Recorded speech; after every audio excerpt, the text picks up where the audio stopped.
Buenas noches.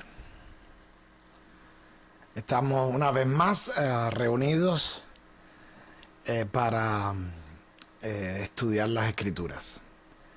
Nuestro estudio bíblico de hoy es en la última parte de la parte teórica del libro de Romanos, de la carta que Pablo le escribió a los romanos. Tuve un problema técnico y se atrasó la transmisión. No puedo grabar la transmisión. He tenido problemas grabando la transmisión. Así que no sé si la voy a poner en YouTube este fin de semana.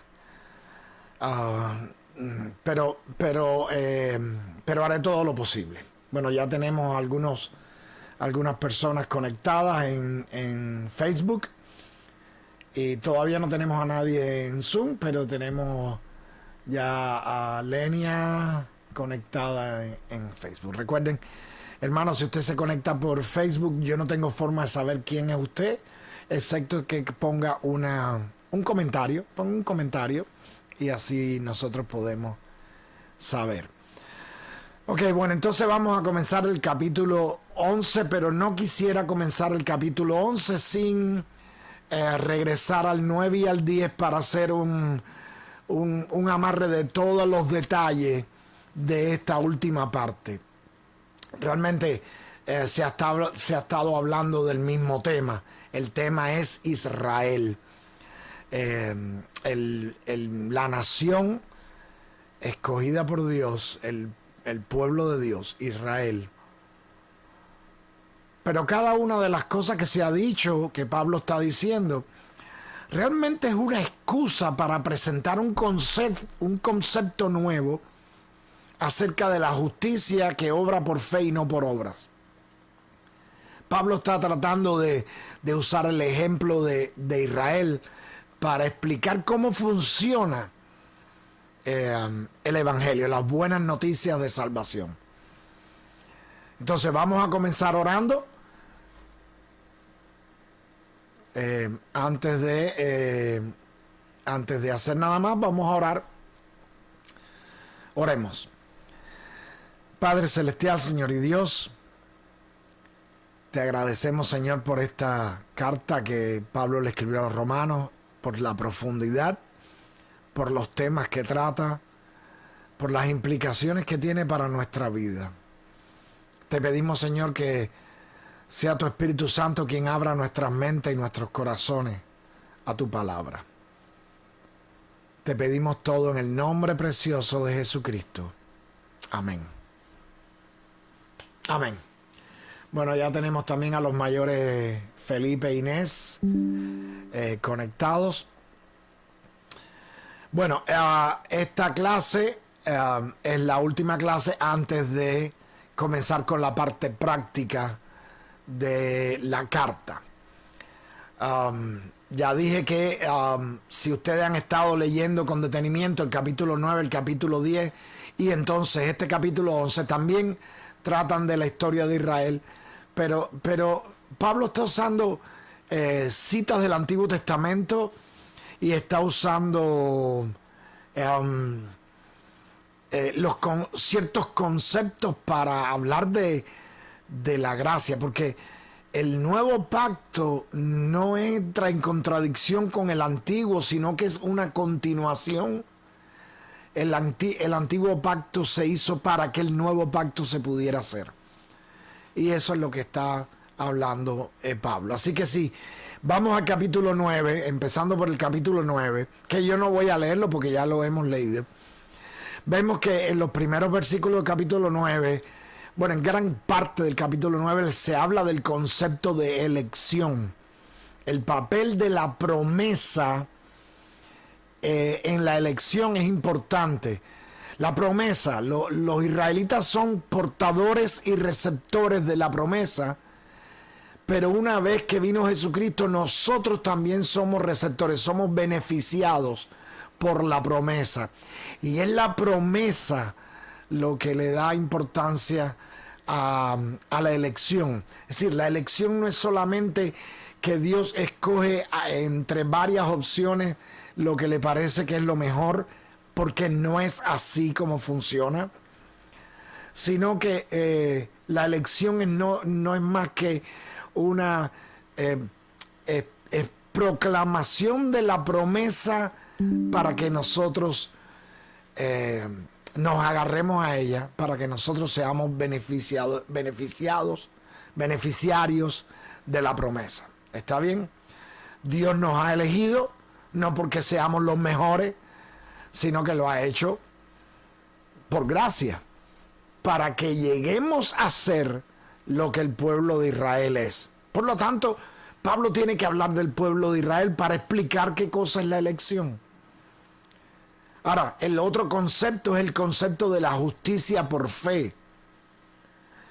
Tiene que mencionar a Israel, porque Israel no cayó por tratar de hacer las obras de justicia, sino que cayó porque tropezó la piedra de tropiezo, la piedra angular que menciona también Pedro. Esa piedra de tropiezo, que no es más que Jesucristo. Es decir, no cayó por tratar de hacer las obras de justicia, sino por no creer en aquel que es justicia de Dios. Y eso aplica a nosotros también. Aplica a nosotros de una manera muchísimo más profunda. Porque ¿cómo vamos a caer en el legalismo nosotros si los que nos precedieron no fueron capaces de ver en la figura de Jesucristo la justicia de Dios?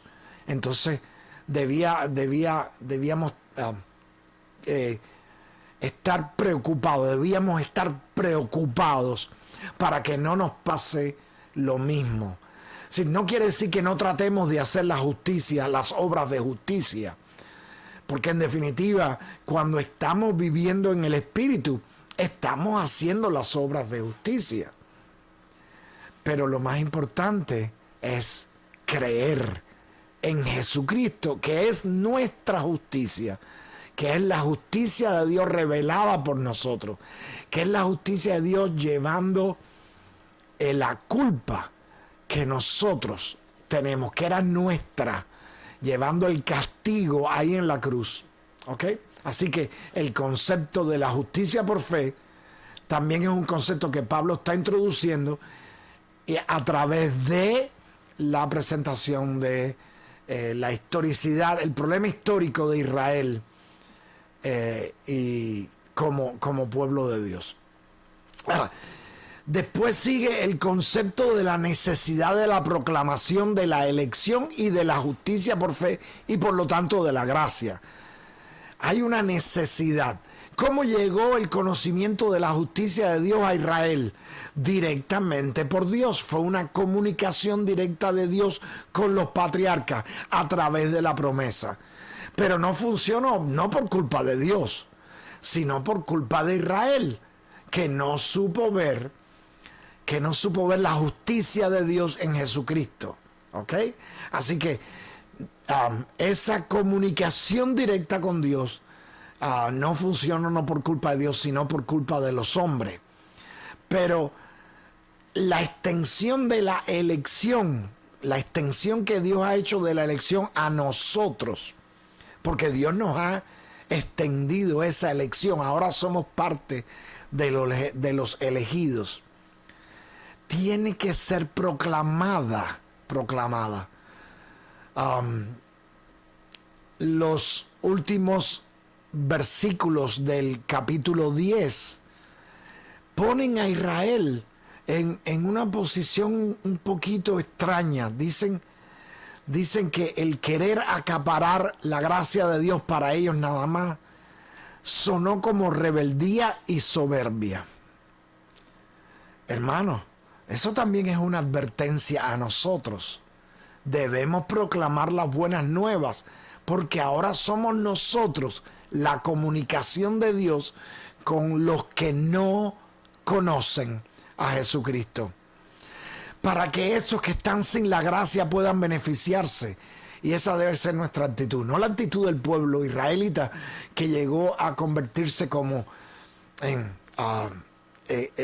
en llenos de sí mismo, llenos de sí mismo. Nosotros somos hijos de Abraham, decían con mucho orgullo, con mucho orgullo. Y esa rebeldía y soberbia, porque así lo presenta al final del capítulo 10, no debe existir en nosotros. Así que, ¿cómo serán elegidos si no creen? ¿Cómo creerán si no se les predica? ¿Cómo se les predica si no? ¿Cómo serán elegidos si no creen? ¿Cómo creerán si no oyen? ¿Cómo no oyen? ¿Cómo irán si no se les predica? ¿Y cómo se les predica si no somos enviados a predicar? Bueno, hemos sido enviados a predicar.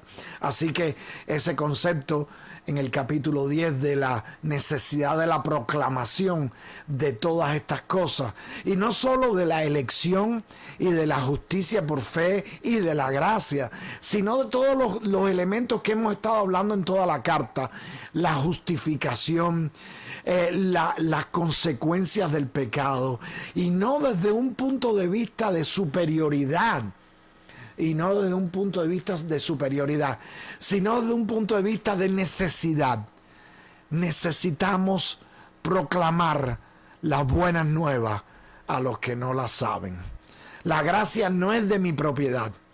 La gracia no es de la propiedad de mi grupo. La gracia no es de la propiedad de mi nación. La gracia es de todos. Desde luego que hay que creer para recibirla, porque precisamente el que cree no será avergonzado, como termina citando Pablo en el capítulo 10. Así que el capítulo 11 va a seguir esa tendencia. Vamos a buscar el capítulo 11 de Romanos y vamos a seguir leyendo, porque ahora Pablo va a hablar del remanente y de que el pueblo de Israel va a ser restaurado. Pero recuerden, él está usando estas cosas para explicar conceptos que necesitamos entender. Así que vamos a leer del 1 al 24. Yo sé que es una lectura larga, pero vamos a tratar de leerlo completo. Dice: por lo tanto pregunto, ¿acaso Dios desechó a su pueblo? De ninguna manera, porque yo también soy israelita, descendiente de Abraham y de la tribu de Benjamín. Dios no desechó a su pueblo, al cual conoció desde un principio. ¿No saben ustedes lo que dice la Escritura acerca de Elías y de cómo invocó a Dios contra Israel cuando dijo: Señor, han dado muerte a sus profetas y han derribado sus altares, solo yo he quedado y procuran matarme? ¿Y cuál fue la respuesta divina? Me he reservado 7,000 hombres que no han doblado la rodilla delante de Baal. De la misma manera, aún en este tiempo ha quedado un remanente escogido por gracia. Así como Dios le dijo a Elías: no eres el único, hay un grupo de gente que ha creído, que se mantiene fiel. Bueno, así mismo, en el momento en que Pablo está hablando, hay un grupo de hebreos, de judíos, de israelitas, que han aceptado a Jesucristo como Salvador y que son los proclamadores iniciales de la gracia. De la misma manera, si continúa en el versículo 5, aún en este tiempo ha quedado un remanente escogido por gracia. Y si es por gracia, ya no es por obra. De otra manera, la gracia no sería gracia. Y si fuera por obra, ya no sería gracia. De otra manera, la obra ya no es obra. Entonces, ¿qué? Israel no ha alcanzado lo que buscaba, pero los escogidos sí lo han alcanzado. Dios y los demás fueron endurecidos, como está escrito: Dios les dio un espíritu de estupor, y así son hasta el día de hoy. Tienen ojos que no ven y oídos que no oyen. Y dice David: que sus banquetes se conviertan en trampa y en red, en tropezadero y retribución, que sus ojos se nublen para que no vean y sus espaldas se encorven para siempre. Pregunto entonces, ¿será que los de Israel tropezaron para caer? De ninguna manera. Más bien su transgresión redundó en la salvación de los no judíos, para que los israelitas se pongan celosos. Pues si su transgresión ha enriquecido al mundo y su fracaso ha enriquecido a los no judíos, mucho más será lo que logre su plena restauración. Ahora les hablo a ustedes, a los que no son judíos. Por cuanto yo soy el apóstol de ustedes, honro mi ministerio. Yo quisiera poner celoso a los de mi sangre y de esa manera salvar a algunos de ellos. Porque si su exclusión trajo como resultado la reconciliación del mundo, ¿qué resultará de su admisión sino vida de entre los muertos? Si la primera parte de la masa es santa, también lo es la masa restante. Y si la raíz es santa, también lo son las ramas. Si alguna de las ramas fueron cortadas, tú, que eras olivo silvestre, fuiste injertado en su lugar y has venido a participar de la raíz y de la rica savia del olivo. No te jactes contra las ramas, y si te jactas, conviene que sepas que no eres tú el que sustenta la raíz, sino que es la raíz la que te sustenta a ti. Tal vez digas, las ramas fueron cortadas para que yo fuera injertado. ¿De acuerdo? Pero ellas fueron cortadas por su incredulidad y tú te mantienes firme por la fe. Por lo tanto, no seas soberbio, sino temeroso. Porque si Dios no perdona a las ramas naturales, tampoco a ti te perdonará. Por lo tanto, toma en cuenta la bondad y la severidad de Dios, severidad para los que cayeron, pero bondad para contigo, si permaneces en esa bondad, pues de otra manera también tú serás cortado. Y aún ellos pueden ser injertados si no permanecen en su incredulidad, pues Dios es poderoso para volver a injertarlos. Porque si tú, que por naturaleza eras un olivo silvestre, contra la naturaleza fuiste cortado e injertado en el buen olivo, con más razón estos, que son las ramas naturales, serán injertados en su propio olivo. Bueno, aquí hay dos conceptos. El primero es el de la reprobación o rechazo divino. El primero es ese. Y el segundo es el de la misericordia. Vamos a hablar, antes de pasar a la última parte del capítulo, vamos a hablar de la reprobación divina. Usando el ejemplo de Israel, que fue desechado por Dios, Pablo explica que las razones no son raciales o étnicas, sino causales. El que desecha a Dios será desechado por él. Y si Israel no se salvó de tal efecto, nosotros tampoco. No somos mejores que ellos. ¿Ok? Como leemos en el versículo 21, porque si Dios no perdonó a las ramas naturales, tampoco a ti te perdonará. Noten que Pablo ya está explícitamente hablándole a los no hebreos, porque en el versículo 13 ha escrito, ahora le hablo a ustedes, a los que no son judíos. ¿Está bien? Es decir, que uno se da cuenta que la intención de Pablo es usar el ejemplo de Israel no para crear división dentro de la congregación, que aparentemente ya existía cierta división, sino para sanar las heridas, poniendo en perspectiva el valor de los que siendo israelitas creyeron en Jesucristo, al mismo nivel de los que no siendo israelitas, no teniendo la ley, siendo del olivo silvestre, como lo menciona Pablo, también creyeron en Jesucristo y fueron aceptados en el grupo de los elegidos. Hay una causa, ¿no? Hay una causa y una consecuencia, una causa y un efecto. Y no es que Dios nos deseche, sino que si le desechamos a Él, Él nos va a desechar. ¿Ok? Vamos a continuar entonces con los últimos versículos.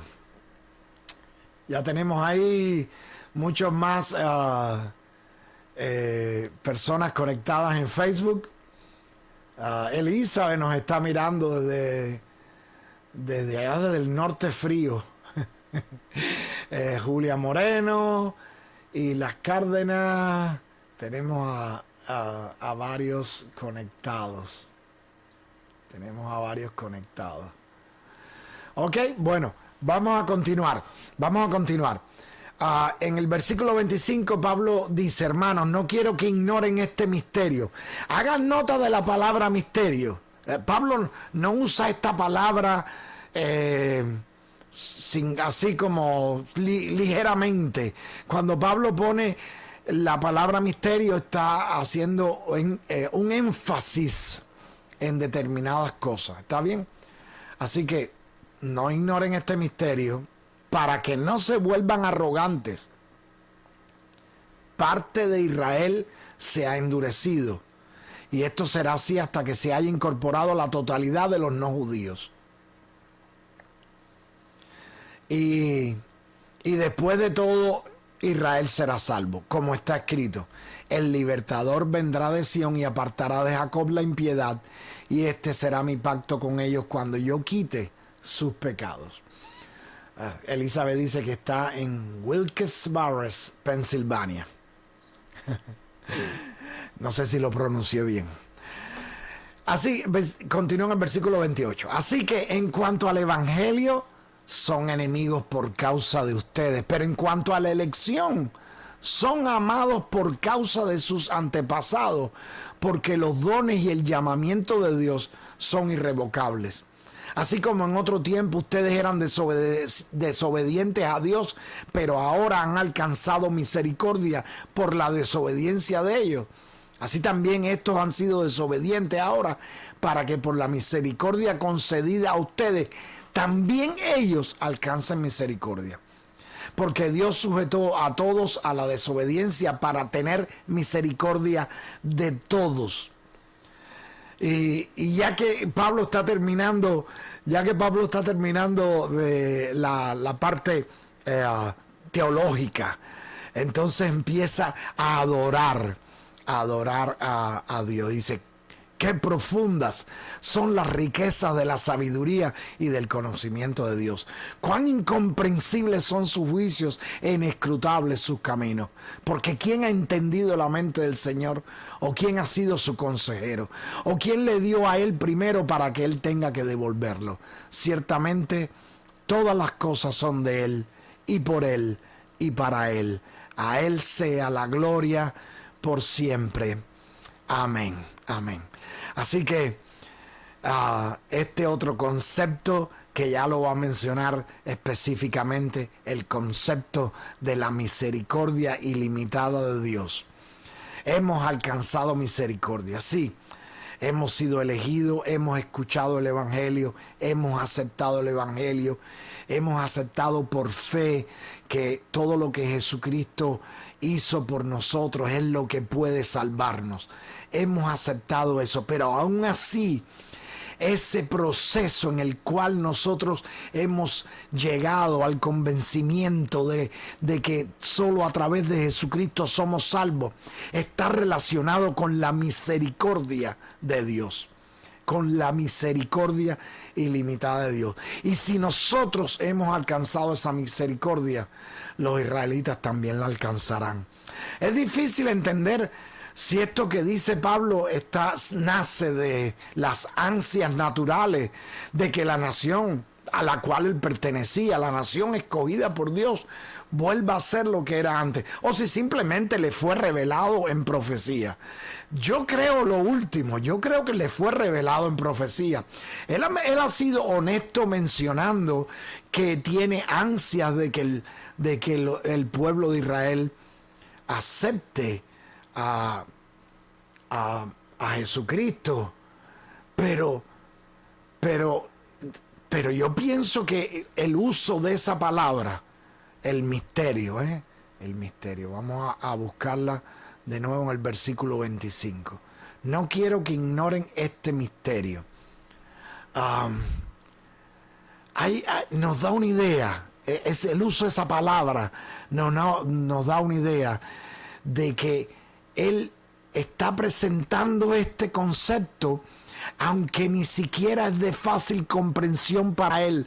Por lo tanto, le fue revelado como los otros misterios que han sido revelados.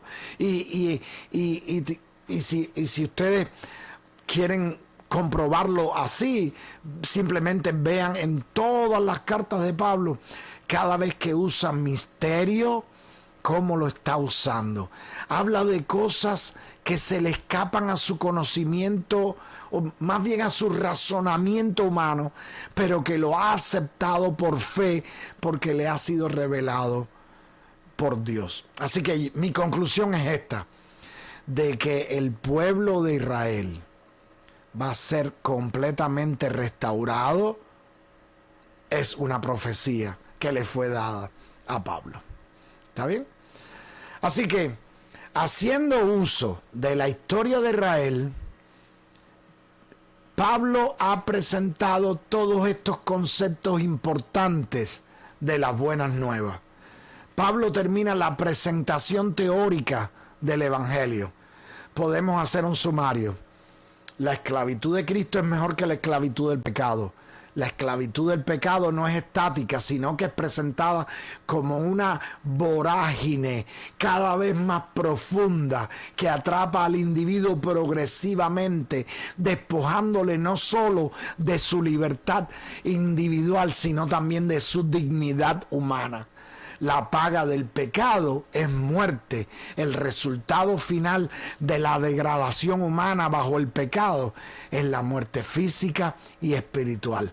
Ahora, la alternativa es la vida eterna, que es definida como el resultado de aceptar el regalo de Dios. En ambos lados, no importa si eres judío o no, la única división que Dios reconoce es esta. ¿Has aceptado a Jesucristo o no lo has aceptado? Desde el punto de vista de Dios, aunque Él ama a todos, hay dos grupos de humanos, los creyentes y los no creyentes. Ahora, no creas que porque porque confías en tu propia fuerza, no crees porque confías en tu propia fuerza, no crees porque confías en tu propia fuerza.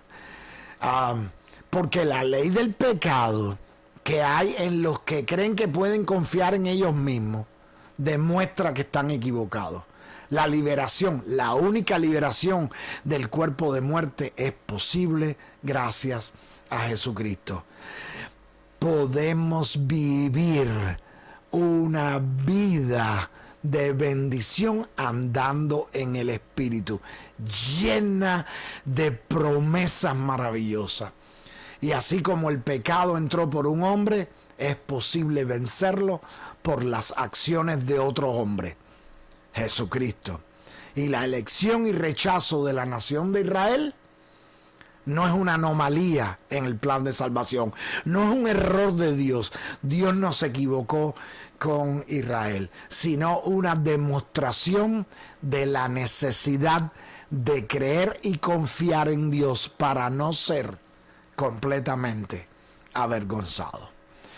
Y ya, eso es el resumen completo de toda la carta. Ojalá me haya hecho explicar,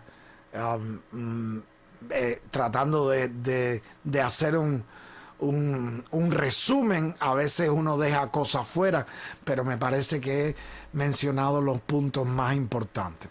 ¿Qué es lo que queda? Las implicaciones prácticas. Ya sabemos que las implicaciones prácticas con respecto a aquellos que no creen es para nosotros la responsabilidad de proclamar el Evangelio. Es decir, yo tengo una responsabilidad práctica de proclamar el Evangelio a los que no creen. Pero, ¿qué debíamos hacer con nuestros hermanos en Cristo? ¿Cómo debíamos tratarlos? ¿Cómo debíamos comportarnos? Una vez que hemos estudiado toda la teoría, entonces hace falta algo que nos diga qué debemos hacer en la práctica. Así que les dejo una tarea, ¿ok? Y la tarea es esta. Mañana jueves, léanse Romanos 12. El viernes, léanse Romanos 13. El lunes, tomen un descanso sábado y domingo. El domingo vayan a la iglesia, desde luego. El lunes lean Romanos 14. Y el martes lean Romanos 15, del 1 al 21. Los primeros 21 versículos nada más. Así que, ¿ya entendieron la tarea? Pero la tarea no ha terminado. No ha terminado. Lean Romanos 12 esta semana y 13, y la semana que viene 14 y 15 hasta el versículo 21. Pero cada vez que encuentren la frase unos a otros, tomen nota de qué es lo que está hablando Pablo.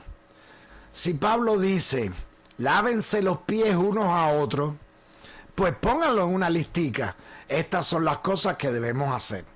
Y si Pablo dice, no inviten a comer unos a otros, entonces pónganlo en la lista. Esto es lo que no debemos hacer. Hagan sus listas de lo que debemos y de lo que no debemos hacer. Pueden hacer una sola lista si quieren, o pueden hacer dos listas, como ustedes quieran. Pueden hacer las dos listas. Una, lo que debemos hacer unos con otros, a nuestros hermanos en Cristo, y lo que no debemos hacer unos a otros, a nuestros hermanos en Cristo. ¿Está bien? Hagan esa tarea, y vamos entonces en la siguiente clase a empezar a ver nuestra responsabilidad con nuestros hermanos en Cristo.